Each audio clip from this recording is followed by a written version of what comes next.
Ladies and gentlemen, without further ado, I'd like to bring up our next speaker. He is someone who is one of the prime reasons I can personally say that the police is my friend. I know when Marty earlier said that he's the head of the former default or former SARS unit, a lot of you found your faces, but this is somebody that personally has been a blessing to a lot of our Paraguayans, for those of us who know him, and Nigeria at large. He's a two-time integrity icon, and he's my personal friend from as far back as 2018. Ladies and gentlemen, without further ado, if your hands can be done, please put your hands together for CSP Francis Osaki. Please give that as far as concerned, the face of the police unit. Thank you so much.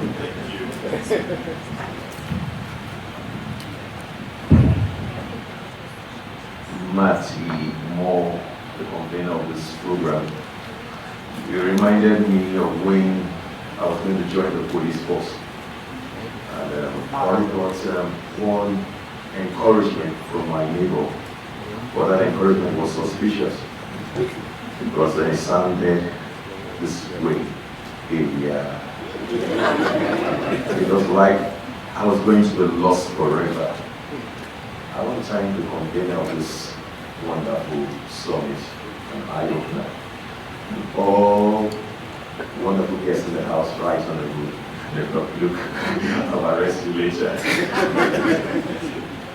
Justice Manana, it was late for meeting with you again. I would have been your neighbor, I don't know if you still remember. Yeah, why not? So I'm meeting for the first time. Permit me to stand on the already established protocol. I'm pleased to be here. My business is not selling Gary. My business is not doing the communication stuff. My business is just selling the security. And so today, by God's grace, as introduced, I'm CSP Francis Osaki Erhabor, currently the commander with intervention unit, and I'll be presenting a paper titled Building Communities, Beating Crime, Supporting a Better Police Service for Akwa Ibom in 2022, using D Division ETAM as my case study. The things I'll be sharing with you right now are things I have put into practice. It's worked for me, and I believe it's extended to the state. It will work for the state. Permit me to carry on. I'm waiting for your permission. I'm giving you some terms that you will use when you go outside that will enable people not to ask for your documents. Policing educating society in respect of the myriad of challenges can be cost-effective and efficient if carried out in an atmosphere of trust, transparency, and accountability. All the society of the community seeks from the police is their trust, which has been stressed here over and over again. The honesty and transparency in the discharge of your duty. And with this, they will be willing to go all the way and even to risk their life if need be.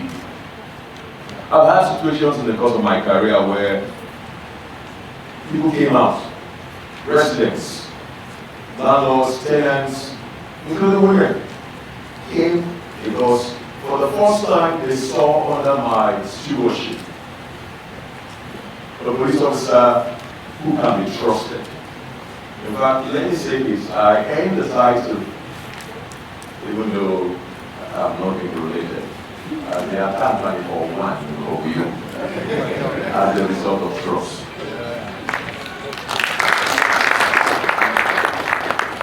Trust for me is the way to go. When I got to D Division, I noticed that there was a distance, there was a serious gap between the police and the community.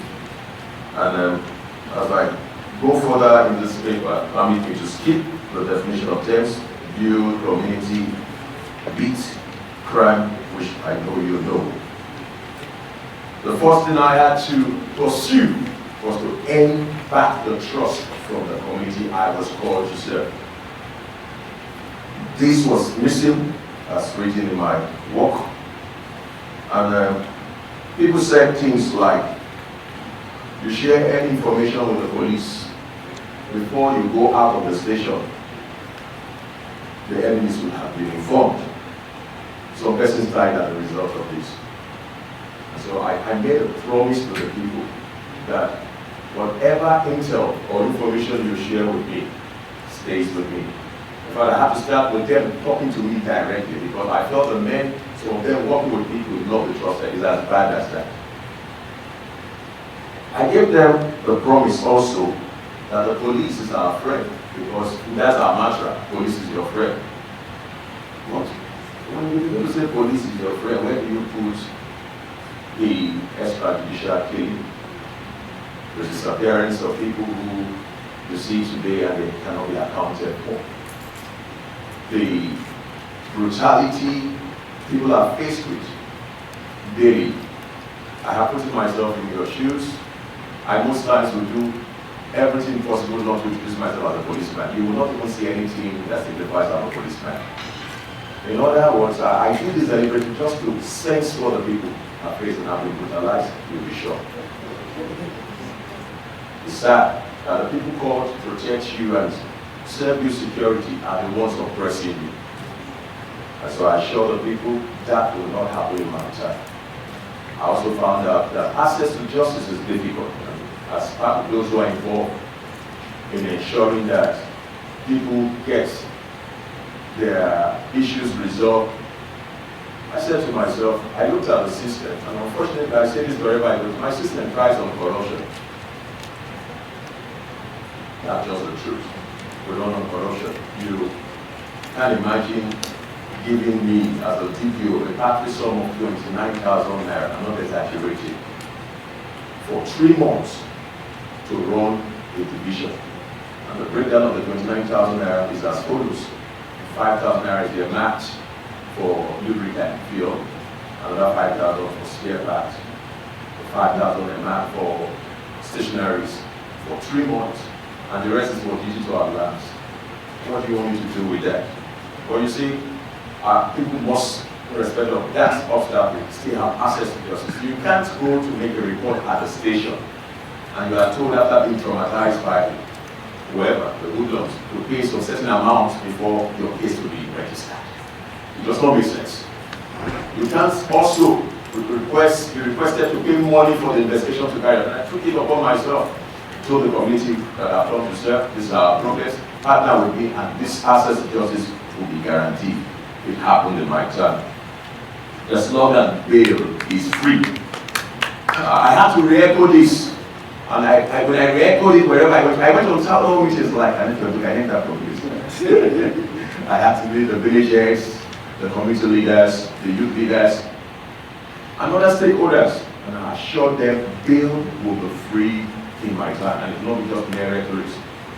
To the glory of God, we were able to achieve this during my tenure as a DPO exam. I think that was one of the reasons I earned the Integrity Icon Award also from the President. Never knew I was being investigated. And so the people were really excited for the first time. In fact, this aspect was able to tie all the knots, connecting me to the people. Partnership with the community in combating crime also became very, very possible. How I achieved that was creating the neighborhood watch made up of youths, making them to know ownership of security should not just be left to the police or any other security agents themselves alone, but they also should own us. I included other stakeholders into such forums like the VIP forum, made up of technocrats, businessmen, and funny enough, they all became policemen in a way because what I did was to ensure that every time a new crime or a new trend takes place, I give them a little modus operandi, I tell them how they operate, I go back to share with them and I give them feedback. Accountability was something I also introduced in ensuring that people will earn our trust. If you, for instance, report a case to us, it's your duty to find out how far that case has gone. A situation where somebody is arrested today and tomorrow is out of the booth does not make any sense. I like finishing my film. I don't like starting it and I don't end. It's my prayer because we all look like God and we're made in the image and likeness of God, who is the author and the finisher. And so I assure the people who will be accountable. And then I first saw it as strange. And how will we be answerable to the people we are called to serve? And we must not forget that. And so it's really helped me, and so unfortunately that is not going on any longer. But the truth is that you have the right to ask us questions how we have fared. You have the right to make inquiries with regards to any matter that is not before us. The issue of training and retraining was also very, very important for us to evolve.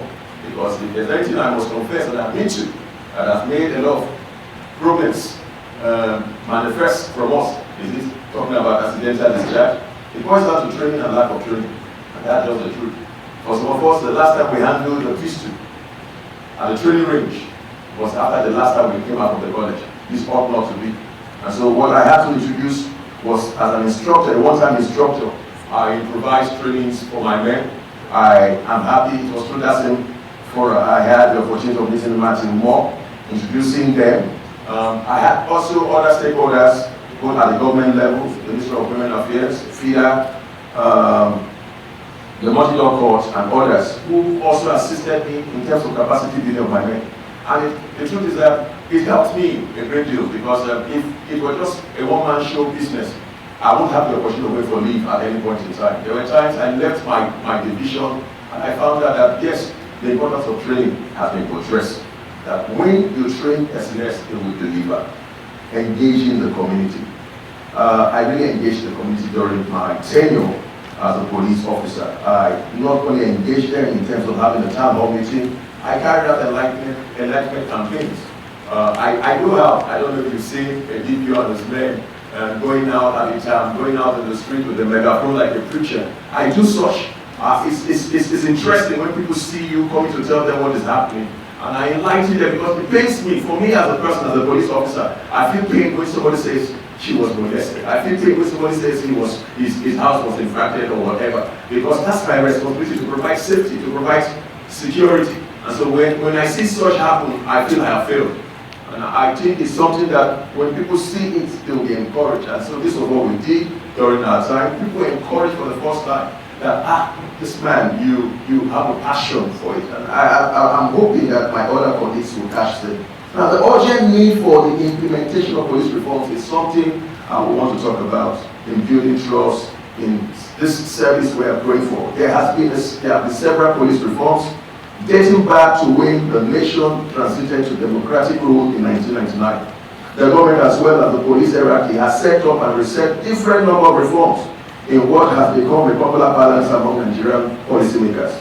However, most of these reforms have been described as representing the interests of government of the day rather than serving the interests of the public they are meant to protect. Ills 2008. What does police reform mean? Police reform is aimed at transforming the values, the culture, the policies and practices of police organizations so that police can perform their duties with respect for democratic values, human rights, and the rule of law. The question any rational person should be asking is, if these reforms have been implemented, the truth is the federal government should go past the reading of instituting panels of inquiries and making sure recommendations by past reform committees and panels is synthesized and implemented, as this will go a long way to end the trust, which we'll be talking about, of the people as well as the government, and take the government seriously. You agree with me, we've had several reforms. Retired Judge Ifyokumana, thank you for the answers. For me, it was an eye-opener.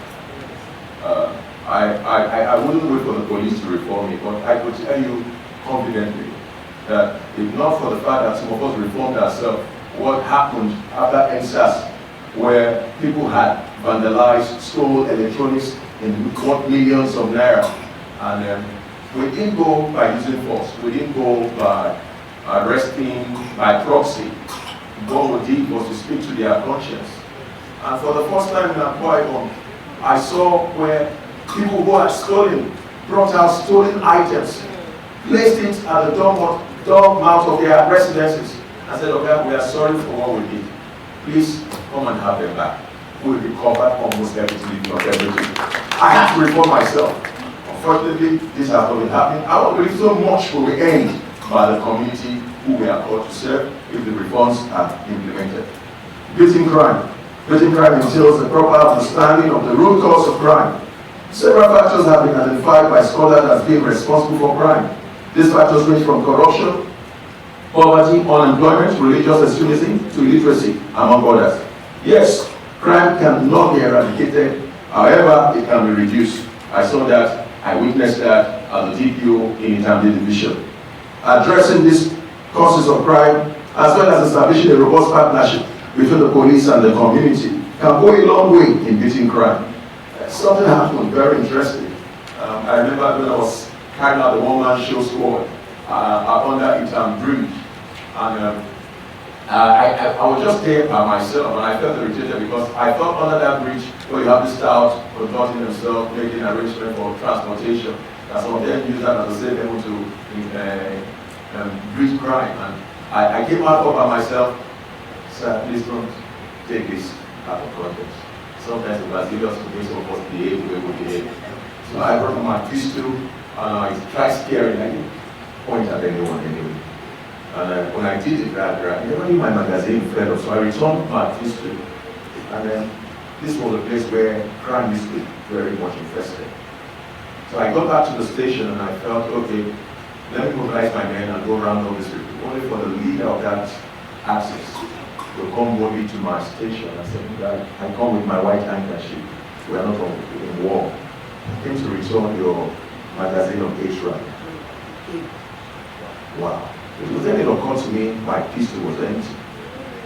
I said, I was strong. This place we know they used to do pickpocketing, snatching, but I got someone there before I became DPO on Christmas Day. You did this, you had free life ammunition to use to oppress and terrorize people. He said, yes, you once upon a time locked me, and you not just concluded in taking my case because I was an ex-convict to the correctional center, former prison, but you spoke sense into me. And I promised myself, if I come out from this place, I will be a changed person. Today is a leader in that axis. And I can say to myself, I can keep my hand in my chest, yes, I think we achieve, and this can be achievable. This can be achievable. In conclusion, building a safer community, beating crime, and supporting a better police service for Akwa Ibom can only be achieved when it is seen as a collective responsibility of all and sundry, namely the police, the government, and the public. The way to go about it, like I said earlier, is for the community to take ownership of the police force and be their brother's keeper. I share this slogan whenever I go policing my community then. Neighbor watching neighbor, neighbor helping neighbor. United we stand, divided we fall. Thank you for your attention. God bless you.